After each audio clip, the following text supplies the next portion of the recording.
ආයිබෝන් අද අපි කතා කරන්න යන්නේ ටෙක් ලෝකයේ නිතරම වගේ ටිකක් පටලවා ගන්න වචන දෙකක් ගැන.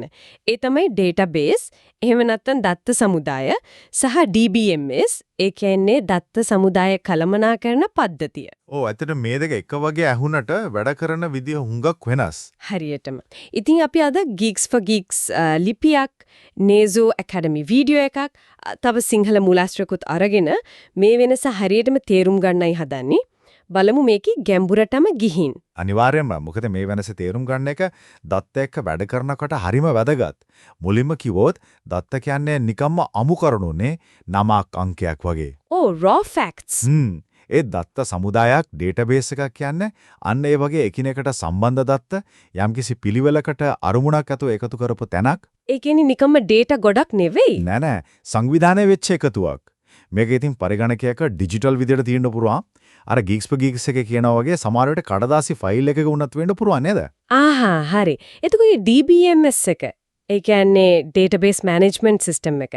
ඒක කාර්යභාරය එතකොට මොකද්ද? දත්ත ටික තියෙනවා නම් ඇයි තව system එකක්? හරි වැදගත් ප්‍රශ්නයක්. මෙහෙම හිතන්නකෝ. database එක කියන්නේ ලොකු library එකක්. පුස්තකාලයක්. ඔව් පොත් ඒ කියන්නේ දත්ත පිළිවෙලකට තියෙනවා.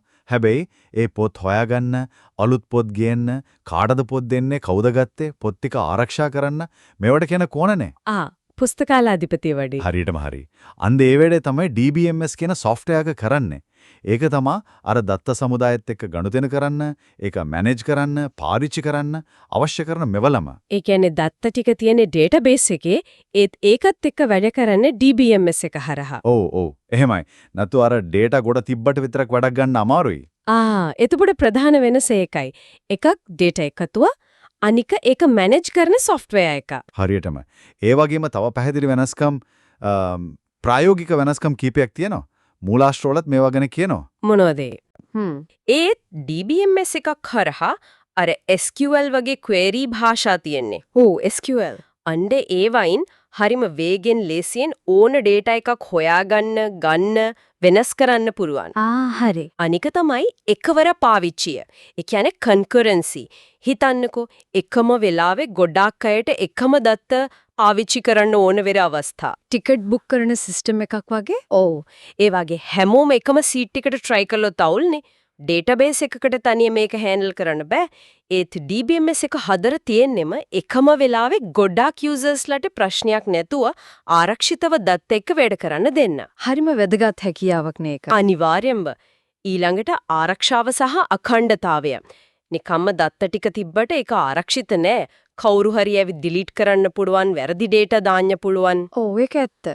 ඒත් DBMS එකක තියෙනවා backup and recovery වගේ දේවල්.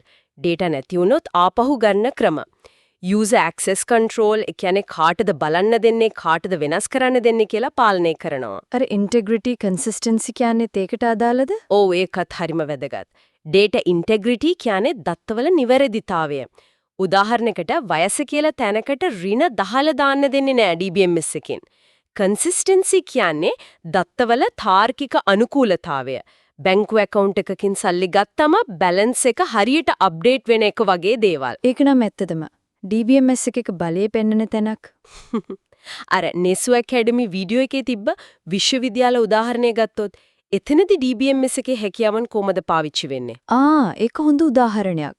බලන්න විශ්වවිද්‍යාලයක තියෙනවා ශිෂ්‍ය තොරතුරු, පාඨමාලා විස්තර, result. මේවා ඔක්කොම දත්තනේ. විශාල දත්ත ප්‍රමාණයක්. DBMS එකෙන් මුලින්ම කරන්නේ මේ දත්ත කොහොමද තියාගන්නේ කියලා ව්‍යුහය නිර්වචනය කරන එක. ශිෂ්‍යෙක් මමයාගේ නම, අංකය, උපන්දිනය ඒවා මොන ටයිප් එකකින්ද සේව් කරන්නේ?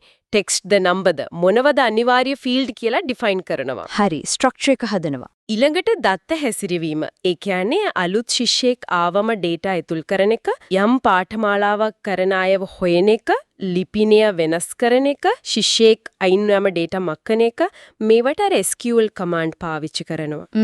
manipulation. ඊළඟට ප්‍රවේශ පාලනය ශිෂ්‍යයෙකුට පුළුවන් තමන්ගේ රිසල්ට්ස් බලන්න විතරයි. අනිත් අයගේ බෑ. ඕ ලෙක්චරර් කෙනෙකුට පුළුවන් තමන්ගේ සබ්ජෙක්ට් එකේ මාක්ස් දාන්න. මේ වගේ රූල්ස් දාන්න එක. අන්තිමට ආරක්ෂාව සහ නඩත්තුව බෑකප් කරන එක මොකක් හරි වුණොත් රිකවර් කරන එක. මේ ඔක්කොම එකතු වුණාම තමයි විශ්වවිද්‍යාල සිස්ටම් එක හරියට දුවන්නේ. පැහැදිලි. එතකොට මේ මුළු කතාවෙන්ම අපි අන්තිමට මතක තියාගන්න ඕන ප්‍රධානම දේ මොකක්ද? ප්‍රධානම දේ තමයි දත්ත කියන එක නිකන් ගබඩා කරලා තිබ්බට මදි. ඒකින් ඇත්තටම වටිනාකමක් ගන්න, ඒක ආරක්ෂා කරගන්න, හරියට පාවිච්චි කරන්න නම් DBMS එකක් අත්‍යවශ්‍යයි කියන එක. ඔව්. මොකද DBMS එකෙන් දත්ත අනුපිටිපත් වෙන එක අඩු කරනවා, data වල accuracy එක, reliability එක වැඩි කරනවා. ඕනම ආයතනයකට ව්‍යාපාරයකට හරි තීරණ ගන්න නම් විශ්වාස කරන්න පුළුවන් data ඕනනේ. අන්න ඒකට DBMS එක ලොකු උදව්වක් දෙනවා. එහෙනම් සරලවම කිව්වොත් database කියන්නේ data තියෙන තැන, DBMS කියන්නේ ඒකට පණ දීලා, ඒක control කරලා අපිට වැඩ ගන්න පුළුවන් කරන system එක. හරියටම හරි. ඒක තමයි කතාව. බොහොම ස්තුතියි මේ පැහැදිලි කිරීමට. සන්තෝෂයි.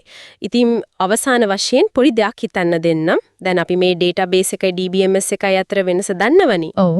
ඉතින් මේ දැනුම කොහොමද අපිට උදව් වෙන්නේ? අර විවිධ database technologies තියෙද්දි අර සිංහල මූලාශ්‍ර තිබ්බ relational database, NoSQL වගේ ඒවා තමන්ගේ project එකට තමන්ගේ අවශ්‍යතාවයට හරිම දේ තෝරගන්න ඒ ගැනත් පොඩ්ඩක් හිතලා බලන්න පුළුවන්.